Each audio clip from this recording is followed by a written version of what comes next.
Today we're going to focus on the leg of the triangular trade route known as the Middle Passage.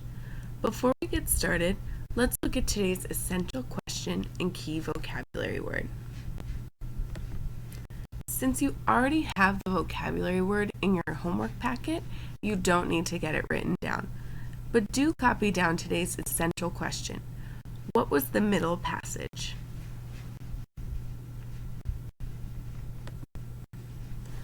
The Middle Passage refers to the long journey across Africa and the Atlantic Ocean and into a life of slavery.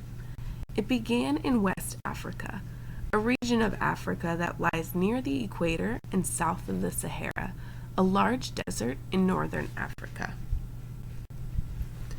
Some people in West Africa were not free. These enslaved people were servants or workers. Some of them had been captured during wars or found guilty of crimes.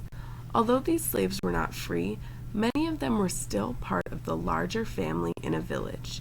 They had fewer rights than other villagers, but could still own land, earn money, and, in some cases, eventually earn back their freedom.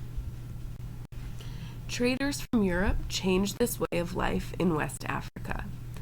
Europeans had sugar and tobacco plantations in the New World that needed workers. Using slaves was a cheap way to get the work done.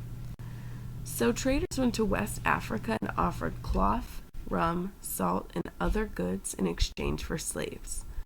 Europeans also offered guns for slaves. A village that had guns became more powerful than its neighbors. Once one village decided to make this trade, then it forced its neighbors to protect themselves by trading for guns too. Often a group from one West African village would raid another village to capture more slaves to trade with the Europeans. After slaves were kidnapped from their village or captured during war, a trader gathered them for the march to the West African coast. Depending on how far they had to travel, the march could last a few days or a few months.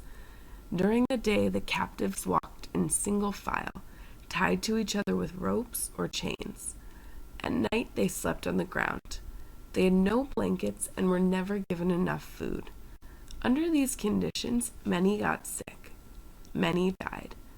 The European traders loaded the survivors onto slave ships for the voyage to the Americas. The voyage was called the Middle Passage because it was the second of 3 stages to the slave trade. The Middle Passage took from 21 days to 90 days. For the slaves, the trip was a nightmare. The captain and crew thought of the slaves as cargo. The more slaves the ship carried, the more profitable the voyage would be. Pairs of men were chained together at the ankle and wrist without room to sit up or to stand. Often men, women, and children were packed so closely together that they could barely move. Many were covered with sores from lying on the rough floorboards. The smell and the heat were unbearable, and the ships were full of lice, fleas, and rats. Some slaves tried to kill themselves by refusing to eat or jumping off the ship. But losing slaves meant losing money, so the ship's captain needed to keep them alive. They used brutal methods to force slaves to eat. When slaves jumped overboard, the ship's crews went after them in rowboats.